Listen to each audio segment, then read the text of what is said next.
katotohanan na magpasakop at maging masunurin sa mga pamahalaan at awtoridad, na maging handa sa paggawa ng mabuti, na huwag magsalita ng masama tungkol sa kanino man, at na huwag maging palaway,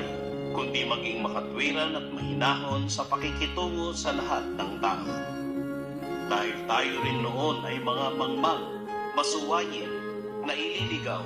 alipin ng mga pagnanasa at kaluguran, gumagawa ng masama at mainggitin, kasuklam-suklam at napopuot sa isa't isa. Pero ipinakita ng Diyos na ating tagapagligtas ang kanyang kabaitan at pag-ibig sa mga tao, hindi dahil sa anumang matuwid na nagawa natin, kundi dahil sa kanyang awa. Iniligtas niya tayo sa pamamagitan ng paglilinis sa atin, kung kaya nagkaroon tayo ng bagong buhay, at sa pamamagitan ng banal na Espiritu na ginamit niya para gawin tayong bago.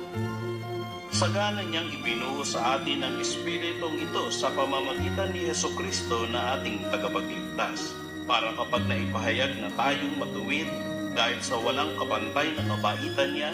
maging mga tagapagmana rin tayo ng buhay na walang hanggan na inaasam natin.